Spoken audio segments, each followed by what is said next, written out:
കഴക്കൂട്ടം ദേശീയപാതയ്ക്കടുത്ത് സ്ഥിതി ചെയ്യുന്ന തെങ്ങിൻ തൈ വിപണന കേന്ദ്രം കൃഷി വകുപ്പിന്റെ കീഴിൽ പ്രവർത്തിച്ചു വരുന്ന ഇവിടെ ശാസ്ത്രീയ തെങ്ങുൽപാദനവും വിപണനവും നടന്നുവരുന്നു. വിവിധ ഇനങ്ങളിലുള്ള തെങ്ങിൻ തൈകൾ നിരനിരയായി നിൽക്കുന്ന കാഴ്ച മനോഹരമാണ്.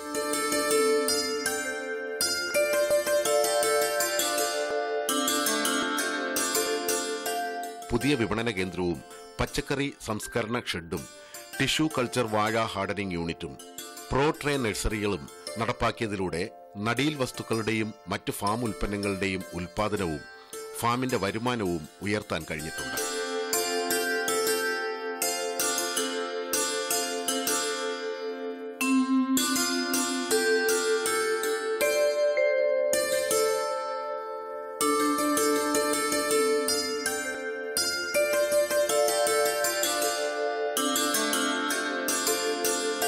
തെങ്ങിൻ തൈ ഉൽപാദനമാണ് ഫാമിന്റെ പ്രധാന പ്രവർത്തനം. ഇതിനാവശ്യമായ വിത്ത് തേങ്ങ കൃഷി വകുപ്പിന്റെ കീഴിലുള്ള വിത്ത് വിതരണ സംഭരണ യൂണിറ്റുകളാണ് നൽകുന്നത്.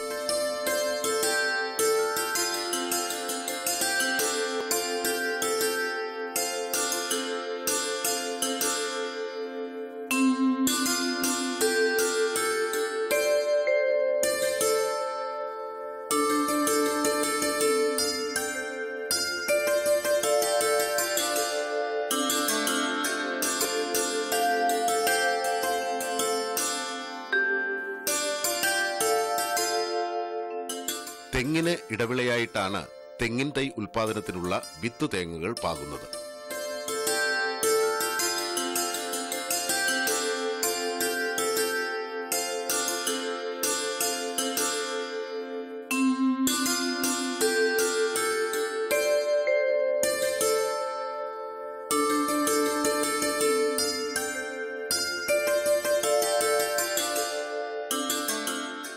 തെങ്ങിൻ തൈക്ക് പുറമെ ടിഷ്യൂ കൾച്ചർ വാഴ, പച്ചക്കറി തൈകൾ, പച്ചക്കറി വിത്തുകൾ എന്നിവയും ഉൽപ്പാദിപ്പിക്കുന്നു.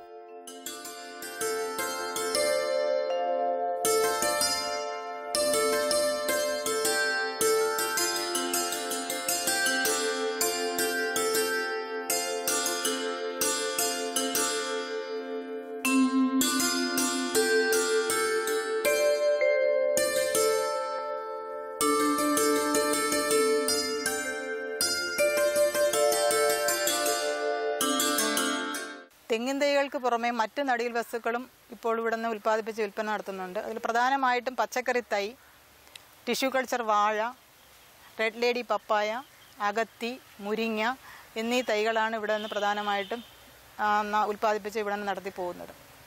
ഇത് കൂടാതെ പച്ചക്കറി വിത്തും, അതിൽ പ്രധാനമായിട്ടും ഇവിടെ നിന്ന് കർഷകർ ഇഷ്ടപ്പെടുന്ന വിത്തെന്ന് പറയുന്നത് വെണ്ടയുടെ സൽകീർത്തി എന്ന വെണ്ടയുടെ വിത്ത്, അതുപോലെ പയർ, വള്ളിപ്പയർ, കഞ്ഞിക്കുഴി പയർ, മുളകിൽ അതുല്യ മുളക്, ഇവയാണ് പ്രധാനമായിട്ടും ഇവിടുന്ന് കർഷകർ ഇഷ്ടപ്പെടുന്ന വിത്തെന്ന് പറയുന്നത്. അതിന് പുറമെ ചീര, ബീട്രൂട്ട് ചീര, നല്ല ചുവപ്പ് നിറമുള്ള ബീട്രൂട്ട് ചീര, ഇവയുടെ തൈകളും ഇവിടെ നിന്ന് ലഭ്യമാക്കി കൊടുക്കുന്നുണ്ട്. അതുകൂടാതെ നമ്മുടെ നല്ല ഇനം മുളക്, കത്തിരി, വഴുതന, തക്കാളി, അമര മുതലായവയുടെ തൈകളും ഇവിടെ നിന്ന് ഉൽപ്പാദിപ്പിച്ച് കർഷകർക്ക് ലഭ്യമാക്കുന്നുണ്ട്.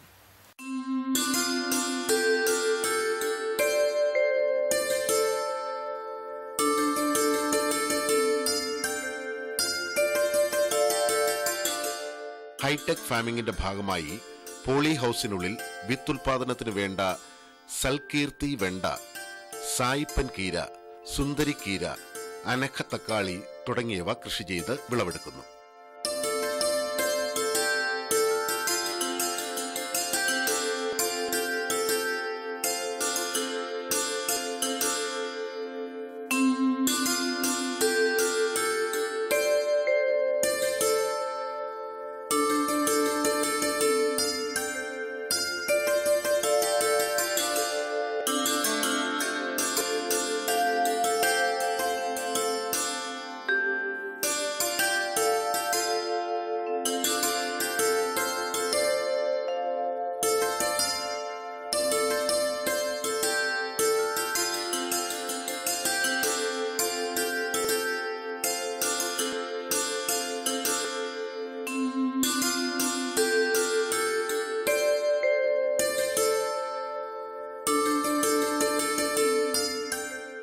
മഴമറയ്ക്കുള്ളിൽ അമര, മുളക്, വഴുതനങ്ങ, അകത്തിച്ചീര, മുരിങ്ങ, തക്കാളി തുടങ്ങിയവ കൃഷി ചെയ്യുന്നു.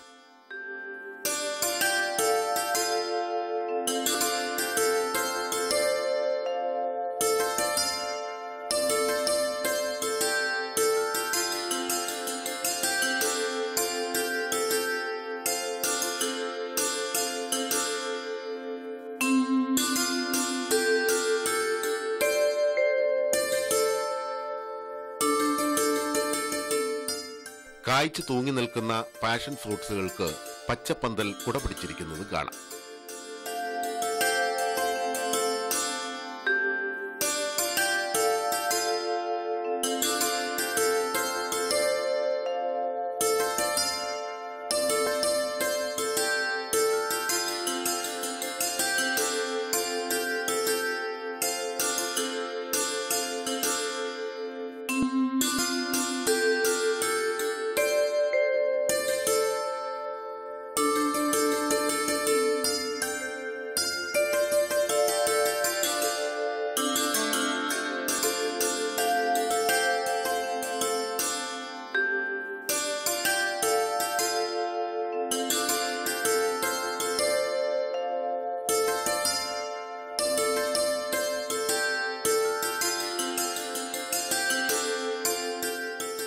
രോഗപ്രതിരോധ ശക്തി വർദ്ധിപ്പിക്കുന്നതും രോഗനിവാരണീയമായ പഞ്ചഗവ്യം അതിവിശിഷ്ടമായ ഒരു പോഷകവളമാണ്. ഇത് ബോട്ടിലുകളിലാക്കി വിപണനം ചെയ്യുന്നു. ചാണകവും നെയ്യും കൂട്ടി കലർത്തിയ ശേഷം അത് 1-2 ദിവസം അത് മാത്രം അടച്ചു സൂക്ഷിക്കുക. അപ്പം ഈ മിശ്രിതത്തിലാണ് നമ്മളിനി ചാണകവും നെയ്യും മാത്രമേ ഇതിലിപ്പോൾ ഉള്ളൂ. ഇതിൻ്റെ കൂടെ തൈര്, പാല്, ഗോമൂത്രം ഇത് ഇനിയാണ് അതിലൂടെ കൂട്ടിച്ചേർക്കാനായിട്ട്. 5 ലിറ്റർ ചാണകവും 1 കിലോ നെയ്യുമാണ് ഈ ബക്കറ്റിലുള്ളത്. അതിലേക്കാണ് 3 ലിറ്റർ തൈര് കൂട്ടിച്ചേർക്കുന്നത്.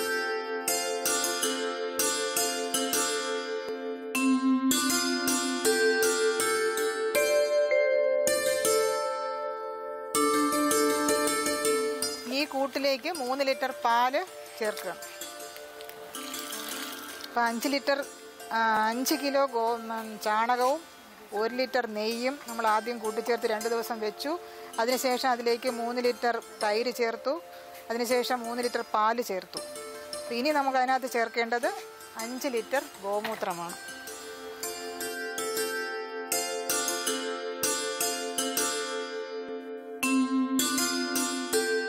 പഞ്ചഗവ്യം തയ്യാറായി. ഇതിനുശേഷം ഇത് വായു കടക്കാതെ അടച്ചു വെക്കുക.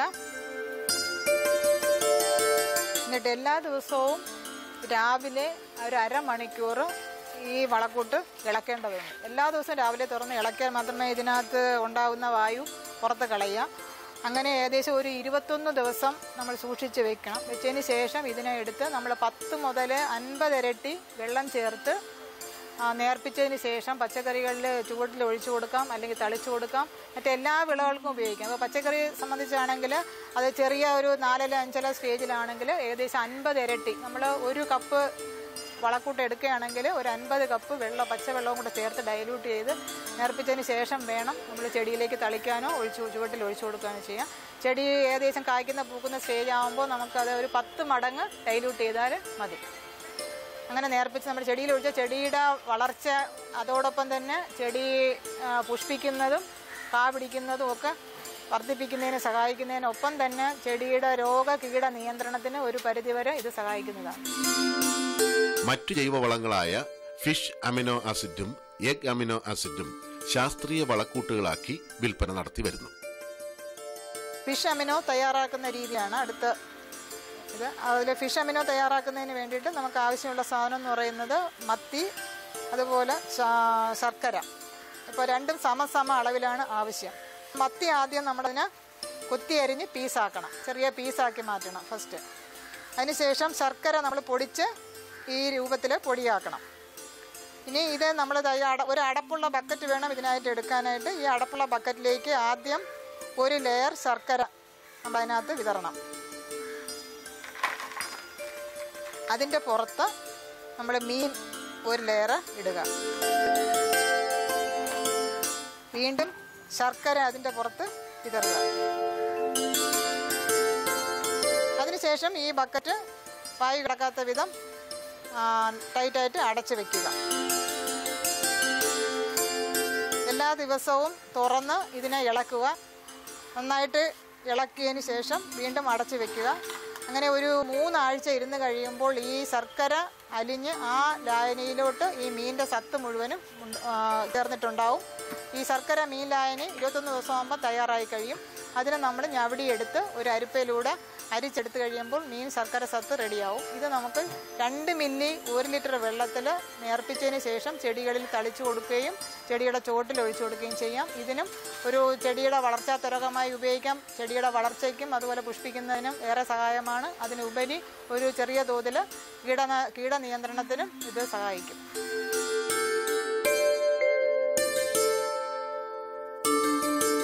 എഗ് അമിനോ ആസിഡ് എങ്ങനെ തയ്യാറാക്കുന്നതെന്ന് നോക്കാം. ഇത് മറ്റൊരു വളർച്ചാ ത്വരകമാണ്. ഇതിനാവശ്യം എന്ന് പറയുന്നത് എഗ്ഗും അതേപോലെ നാരങ്ങ നീരുമാണ്. അപ്പോൾ അതിൽ നമ്മളിപ്പോൾ ഒരു 10 മുട്ട എടുക്കുക. ഒരു പ്ലാസ്റ്റിക് ഇതുപോലെ ഒരു പ്ലാസ്റ്റിക് കണ്ടെയ്നർ എടുക്കുക. അതിലേക്ക് മുട്ട ലെയറായിട്ട് നിരത്തുക. ഇങ്ങനെ മുട്ട ലെയറായിട്ട് വെച്ചതിന് ശേഷം അതിലേക്ക് നാരങ്ങ നീര് ഒഴിക്കുക. അപ്പോൾ ശ്രദ്ധിക്കേണ്ട കാര്യം മുട്ട ഫുള്ളായിട്ടും കവർ ചെയ്ത് നാരങ്ങ നീര് ഉണ്ടാകണം എന്നുള്ളതാണ്.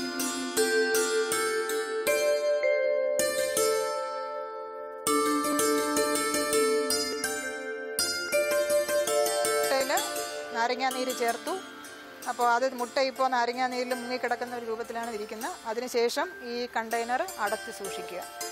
ഇങ്ങനെ ഒരു 10-15 ദിവസം കഴിയുമ്പോൾ ഈ മിശ്രിതത്തിൽ ഒരു 1/2 കിലോഗ്രാം ശർക്കര പൊടിച്ച് ചേർത്ത് ഇളക്കി വയ്ക്കുക. അത് വീണ്ടും ഒരു 10-15 ദിവസം കഴിയുമ്പോഴത്തേക്കും നമുക്കത് നേർപ്പിച്ച് ചെടികളിൽ ഉപയോഗിക്കാം. നേർപ്പിക്കാൻ 2 ml 1 ലിറ്റർ വെള്ളത്തിൽ നിന്നുള്ള തോതിൽ കലക്കി നേർപ്പിച്ചതിന് ശേഷം ചെടികളിൽ തളിച്ചു കൊടുക്കുകയോ ചുവട്ടിൽ ഒഴിച്ചു കൊടുക്കുകയോ ചെയ്യാം. ഇതിന് ഈ പറഞ്ഞ മാതിരി വളർച്ചാ ത്വരകത്തിന് ഉപരി, അതായത് പുഷ്പിക്കലും കാപിടിക്കലും ഒക്കെ വർദ്ധിപ്പിക്കുന്നതിനോടൊപ്പം തന്നെ രോഗകീട നിയന്ത്രണത്തിന് ഇത് സഹായിക്കും. ട്രൈക്കോഡർമ ഉണക്ക ചാണകവുമായി ചേർത്തുണ്ടാക്കുന്ന സമ്പുഷ്ടീകരിച്ച ചാണകം എല്ലാത്തരം കൃഷികൾക്കും ഉപയോഗിക്കുന്നു.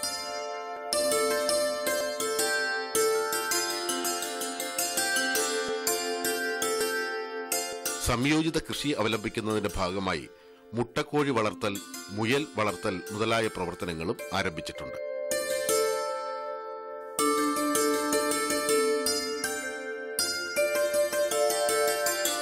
പുതുതായി ആരംഭിച്ച വിപണന കേന്ദ്രത്തിൽ നിന്നും തെങ്ങിൻ തൈകൾക്ക് പുറമെ കമുകിൻ തൈ, പച്ചക്കറി വിത്തുകൾ, പച്ചക്കറി തൈകൾ, ടിഷ്യൂ കൾച്ചർ വാഴകൾ മുതലായ നടീൽ വസ്തുക്കൾ ലഭിക്കുന്നു.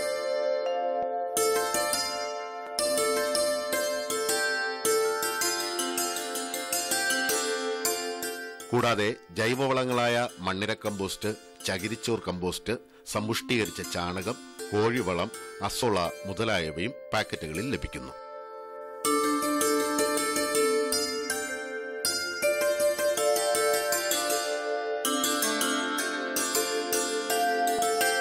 കൃഷി വകുപ്പിന്റെ പദ്ധതികളായ ഹൈടെക് കൃഷി, കേരസമൃദ്ധി മുതലായവ തെങ്ങിൻ തൈകളുടെയും പച്ചക്കറി തൈകളുടെയും വിത്തുകളുടെയും ഉൽപാദനം ഉയർത്തുന്നതിന് ഏറെ സഹായിച്ചു.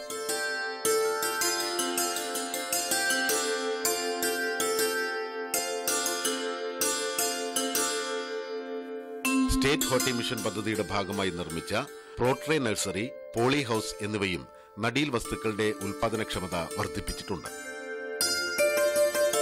ഫാമിന്റെ പ്രവർത്തനങ്ങൾ കണ്ടു മനസ്സിലാക്കുന്നതിനും പ്രായോഗിക പരിശീലനത്തിനുമായി ധാരാളം കർഷകരും വിവിധ സ്കൂളുകളിൽ നിന്നുള്ള വിദ്യാർത്ഥികളും ഇവിടെ സന്ദർശിക്കാറുണ്ട്. മണ്ണില്ലാതെ ചെടി വളർത്തുന്ന രീതിയാണ് ഹൈഡ്രോഫോണിക്.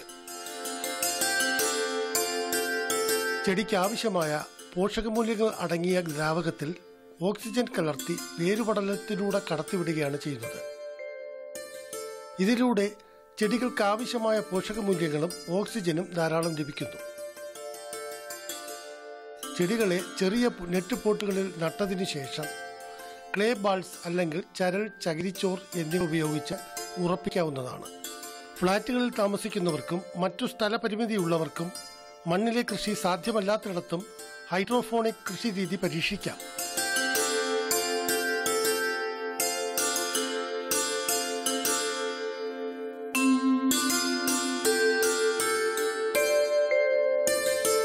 നിസ്വാർത്ഥ പ്രവർത്തനത്തിലൂടെ ഭൂവിനിയോഗവും കാർഷിക വിനിയോഗവും വേണ്ട വിധത്തിൽ പഠിച്ച് അനുയോജ്യമായ ഒരു കൃഷി സമ്പ്രദായത്തിന് നേതൃത്വം നൽകിയ ശ്രീമതി സ്വർണവിയാണ്.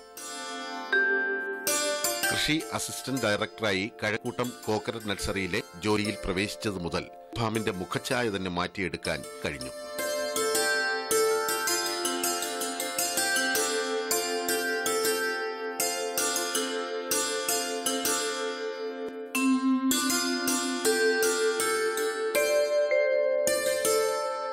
ഫാം വികസനത്തിന്റെ ഉയരങ്ങൾ തേടിയുള്ള കുതിച്ചുചാട്ടം അനവരതം തുടരുന്നു.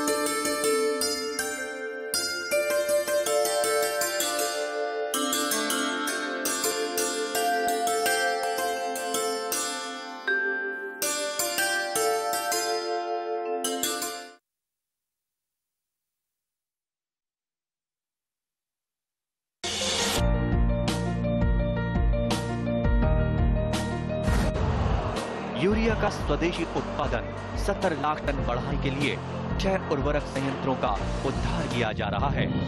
FCIL के गोरखपुर, सिंदरी, तलचर और रामागुंडम संयंत्र, HFCL की बरौनी इकाई और BVFCL की नामरू फोर्थ।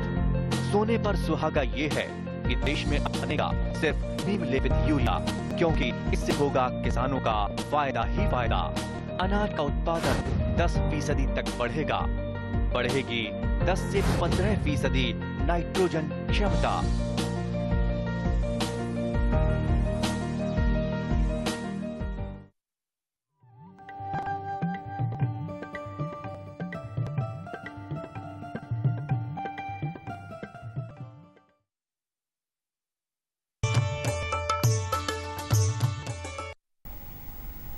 നമസ്കാരം. ദൂരദർശൻ കാർഷിക വാർത്തകളിലേക്ക് സ്വാഗതം. പ്രധാന വാർത്തകൾ.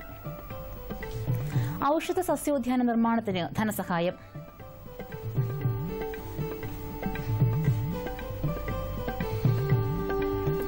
ഹരിതോത്സവം 2016 കൊച്ചിയിൽ.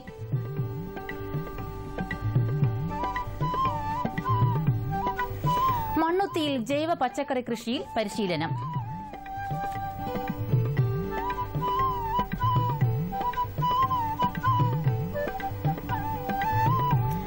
ഔഷധസസ്യങ്ങളെക്കുറിച്ചുള്ള സർവേ, ഗവേഷണം, സംരക്ഷണം, അർത്ഥസംസ്കരണം, ഔഷധം സസ്യോദ്യാന നിർമ്മാണം, ബോധവൽക്കരണം തുടങ്ങിയവയ്ക്ക് സംസ്ഥാന ഔഷധ സസ്യ ബോർഡ് ധനസഹായം നൽകുന്നു. ഇതിനായി സംസ്ഥാന സർക്കാരിന്റെയും ദേശീയ ഔഷധ സസ്യ ബോർഡിന്റെയും മാർഗനിർദ്ദേശങ്ങൾ അനുസരിച്ച് പദ്ധതികൾ ക്ഷണിക്കുന്നു. സർക്കാർ, അർദ്ധസർക്കാർ സ്ഥാപനങ്ങൾ, പഞ്ചായത്തുകൾ, ഔഷധ നിർമ്മാണത്തിൽ ഏർപ്പെട്ടിരിക്കുന്ന ഫാർമസ്യൂട്ടിക്കൽ കമ്പനികൾ, അംഗീകൃത സർക്കാരിതര സ്ഥാപനങ്ങൾ, അംഗീകൃത സൊസൈറ്റികൾ തുടങ്ങിയവയ്ക്ക് പദ്ധതികൾ സമർപ്പിക്കാവുന്നതാണ്. അപേക്ഷ സമർപ്പിക്കേണ്ട അവസാന തീയതി ഒക്ടോബർ 31. വിശദവിവരങ്ങൾക്കും അപേക്ഷാ ഫോമിനും സന്ദർശിക്കേണ്ട വെബ്സൈറ്റ് www.smpbkerala.org. Phone number 0412347151.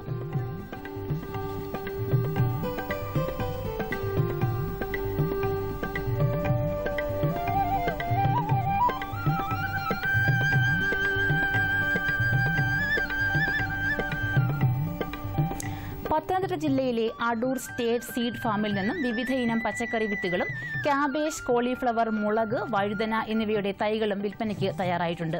വിശദവിവരങ്ങൾക്ക് വിളിക്കാവുന്ന ഫോൺ നമ്പർ 0473422786. ഫാമേഴ്സ് അസോസിയേഷന്റെ നേതൃത്വത്തിൽ KPFA കേരള വികാസ് കേന്ദ്ര, നിസർഗ ആയുർ അഗ്രോ റിസർച്ച് ആൻഡ് ഡെവലപ്മെന്റ് കേന്ദ്രയുടെയും വിവിധ സന്നദ്ധ സംഘടനകളുടെയും സഹകരണത്തോടെ ഹരിതോത്സവം 2016 കൊച്ചിയിൽ സംഘടിപ്പിക്കുന്നു. ഒക്ടോബർ 7 മുതൽ 16 വരെ കൊച്ചി മറൈൻ ഡ്രൈവിൽ നടക്കുന്ന ഹരിതോത്സവത്തിന്റെ ഉദ്ഘാടനം തദ്ദേശ സ്വയംഭരണ വകുപ്പ് മന്ത്രി ഡോക്ടർ KT ജലീൽ നിർവഹിക്കും. കേരളത്തിലെ എല്ലാ വിഭാഗം കർഷകരെയും സംഘടിപ്പിച്ചുകൊണ്ട് ഹൈടെക് ഫാമിംഗ്, ജൈവ പച്ചക്കറി കൃഷി, മാലിന്യ സംസ്കരണം എന്നീ ആശയങ്ങൾ മുൻനിർത്തി സ്വാശ്രയ ഗ്രാമം എന്ന ലക്ഷ്യത്തിലെത്തുക എന്നതാണ് ഹരിതോത്സവത്തിന്റെ ലക്ഷ്യം. ചിറയൻ കീഴിലുള്ള സ്റ്റേറ്റ് സീഡ് ഫാമിൽ നേന്ത്രൻ, സ്വർണ്ണമുഖി, ക്വിന്റൽ, ടിഷ്യൂ കൾച്ചർ വാഴത്തൈകളും ഗുണമേന്മയുള്ള ജൈവവളം, പഞ്ചഗവ്യം, ഫിഷ്, അമിനോ ആസിഡ്, ജൈവ വളർച്ചാ ഘടകങ്ങൾ, ഗ്രോ ബാഗ്, പച്ചക്കറി തൈകൾ, പച്ചക്കറി വിത്തുകൾ തുടങ്ങിയവ വിൽപ്പനയ്ക്ക് തയ്യാറായിട്ടുണ്ട്. കേരള കാർഷിക സർവകലാശാലയുടെ കീഴിലുള്ള മണ്ണുത്തി കമ്മ്യൂണിക്കേഷൻ സെന്ററിൽ ഈ മാസം വിവിധ വിഷയങ്ങളിൽ പരിശീലനം നൽകുന്നു. 5, 6, 7 തീയതികളിൽ ബഡ്ഡിംഗ്, ഗ്രാഫ്റ്റിംഗ്, ലെയറിംഗ് എന്നിവയിൽ പരിശീലനം നൽകുന്നു. രജിസ്ട്രേഷൻ ഫീസ് 1500 രൂപ. കൂടാതെ 14-ാം തീയതി ജൈവ പച്ചക്കറി കൃഷിയിലും പരിശീലനം നൽകുന്നു. ഫീസ് 750 രൂപ. കൂടുതൽ വിവരങ്ങൾക്ക് വിളിക്കാവുന്ന ഫോൺ നമ്പർ 8086405476, മറ്റൊരു നമ്പർ 9645420575.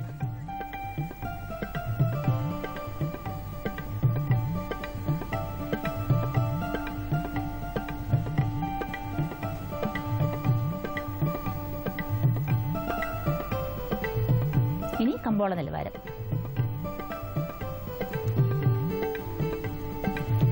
വെളിച്ചെണ്ണ കൊച്ചി 9200 രൂപ, വെളിച്ചെണ്ണ കോഴിക്കോട് 10500 രൂപ, വെളിച്ചെണ്ണ തൃശൂർ 9350 രൂപ, കൊപ്ര കൊച്ചി 6300 രൂപ, കൊപ്ര കോഴിക്കോട് 6400 രൂപ, കൊപ്ര തൃശൂർ 6460 രൂപ, കുരുമുളക് അൺഗാർബിൾഡ് 68100 രൂപ, കുരുമുളക് ഗാർബിൾഡ് 71100 രൂപ, ചുക്ക് മീഡിയം 14000 രൂപ, ചുക്ക് ബെസ്റ്റ് 16000 രൂപ, മഞ്ഞൾ സേലം 10000 രൂപ, മഞ്ഞൾ ഈറോഡ് 9800 രൂപ. കൊച്ചി റബ്ബർ RSS 5ാം ഗ്രേഡ് 11100 രൂപ, റബ്ബർ RSS 4ാം ഗ്രേഡ് 11600 രൂപ, കോട്ടയം റബ്ബർ RSS 5ാം ഗ്രേഡ് 11100 രൂപ, റബ്ബർ RSS 4ാം ഗ്രേഡ് 11600 രൂപ. കമ്പോള നിലവാരം കൊച്ചി. വെളിച്ചെണ്ണ 9200 രൂപ, കൊപ്ര 6300 രൂപ, പിണ്ണാക്ക് എക്സ്പെല്ലർ 2200 രൂപ, പിണ്ണാക്ക് റോട്ടറി 2300 രൂപ, കുരുമുളക് അൺഗാർബിൾഡ് 68100 രൂപ, കുരുമുളക് ഗാർബിൾഡ് 71100 രൂപ, ചുക്ക് മീഡിയം 14500 രൂപ, ചുക്ക് ബെസ്റ്റ് 16000 രൂപ, മഞ്ഞൾ നാടൻ 11500 രൂപ, അടയ്ക്ക പുതിയത് 18000 രൂപ മുതൽ 19000 രൂപ വരെ, ജാതിക്ക തൊണ്ടൻ കിലോഗ്രാമിന് 200 രൂപ മുതൽ 240 രൂപ വരെ, ജാതിക്ക തൊണ്ടില്ലാത്തത് 350 മുതൽ 450 രൂപ വരെ, ജാതിപത്രി 600 മുതൽ 900 രൂപ വരെ, ഗ്രാമ്പു 745 രൂപ, റബ്ബർ RSS 5ാം ഗ്രേഡ് 11100 രൂപ, റബ്ബർ RSS 4ാം ഗ്രേഡ് 11600 രൂപ, ഒട്ടുപാൽ 7000 രൂപ, ലാറ്റക്സ് 7000 രൂപ. കാലാവസ്ഥ. കണ്ണൂർ കൂടിയ താപനില 32.4 ഡിഗ്രി സെൽഷ്യസ്, കുറഞ്ഞ താപനില 23.5 degree Celsius, Kozhikode 32.4, 23.7, Kochi 30.8, 23.8, Alappuzha 32.4, 23.8, Punalur 33, 22.2, Thiruvananthapuram 32.2, 23.9 degree Celsius. കാർഷിക വാർത്തകൾ സമാപിച്ചു. നമസ്കാരം.